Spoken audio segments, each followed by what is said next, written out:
আমার বাসা কাকরাইল, ঢাকা। আমি একটি বেসরকারি কোম্পানিতে চাকরি করি। আজকে এখানে আসার মূল কারণ জুলাই সনদ সই হবে দেখার জন্য। আজকে সরকার সবাইকে আমন্ত্রণ জানাইছে, দেশের সকল নাগরিককে। এটা দেখার জন্য আমরা আসছি। খুবই সুন্দর পরিবেশ ছিল। একটি আমাদের জুলাই যোদ্ধা অনেক বাইরে আন্দোলন করছে, সুন্দরভাবে আন্দোলন করতেছে। এখানের ভিতরে আমরা একটি প্রত্যক্ষদর্শী হিসেবে, আমিও একজন জুলাই যোদ্ধা হিসেবে, জুলাই আন্দোলন অংশগ্রহণকারী হিসেবে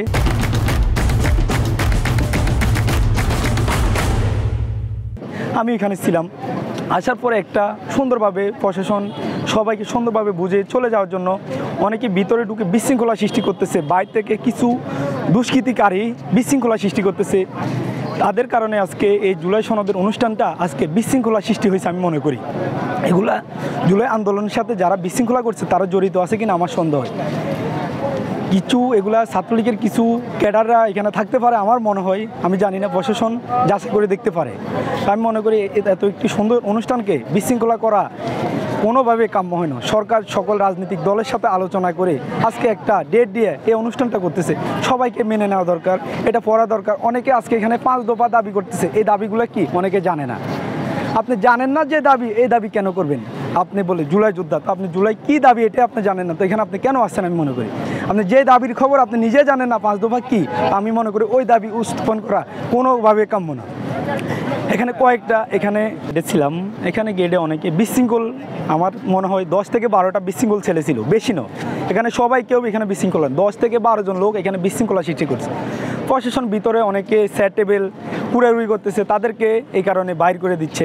ওইখান থেকে তারাও ইটপাক্কেল নিক্ষেপ করা শুরু করছে আমাদের লোকে। আমি মনে করি তারা প্রশাসন তারপরও তাদেরকে সুন্দরভাবে কয়েকটা লোক এখান থেকে বাইরে থেকে, আমাদের অনেক ভাই চোখ নাই, তাদের গায়ে ইট পড়ছে, অনেকের পা নাই, তারা দৌড় দিয়ে দেন বাইরে যাবে, ওইটা করতে পারতেছে না। কিছু বিশৃঙ্খলাকারীর কারণে আজকে অনুষ্ঠানটা বিতর্কিত হয়েছে আমি মনে করি। আমি জুলাইতে কাকরাইলে 18 তারিখ আমার মাথা ফাটছে, আমার 4টা সিলে লাগছে। টাইমস হসপিটালে আমি ভর্তি ছিলাম 3 দিন। তখন হসপিটালে ভর্তি ছিলাম ঠিক, আমি নিজেরও জীবনের একটা ভয় ছিল, আমি বাঁচবো কি না, হসপিটাল থেকে আমাকে ছাত্রলীগ নিয়ে মেরে ফেলবো, এটা একটা ভয় ছিলাম। তারপরে আল্লাহর রহমতে বেঁচে আছি। তারপরে 4ই আগস্ট কারণ বাজারে আমি আন্দোলন ছিলাম, ওখানে মেট্রো রেলের নিচে ছাত্রলীগের সন্ত্রাসীরা আমাদেরকে অনেক ভাইদেরকে হামলা, অনেকে কোবাইছে। কোবানোর পরে আমারাও কোবাইতে চাইছিল, তো আমার এখান থেকে একটা আমি কারণ বাজার মেট্রো রেলে এখান থেকে একটা গলি ছিল, গলির দিকে দৌড়ে বাইরে গেছি।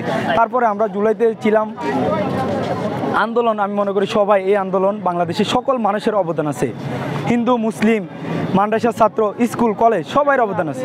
আজকে কি কোনো দাবি নেই। আমার দাবি সরকার সুন্দর একটি জুলাই সনদের আইনি ভিত্তি দিবে, সকল রাজনৈতিক দলকে নিয়ে একটা সুন্দর একটা সিদ্ধান্ত নেবে। এই সিদ্ধান্ত আমরা জনগণ হিসেবে, আমরা সাধারণ মানুষ হিসেবে মেনে নেব। এখানে কয়টা লোক আন্দোলন করছে আপনারা তো দেখছেন, আপনারা সাংবাদিক। এখানে 2 থেকে 300 মানুষ ছিল এই আন্দোলনে, এখানে বেশি লোক ছিল না। জুলাই আন্দোলন 2 থেকে 300 মানুষের জুলাই আন্দোলন ছিল না, লক্ষ লক্ষ মানুষের আন্দোলন ছিল সারা বাংলাদেশের। 200-300 মানুষ জুলাই যোদ্ধা নয়, এদেশের লক্ষ লক্ষ মানুষ এই জুলাই আন্দোলনের যোদ্ধা। আমি মনে করি একজন সাধারণ জুলাই আন্দোলনের কর্মী হিসাবে, আহত হিসাবে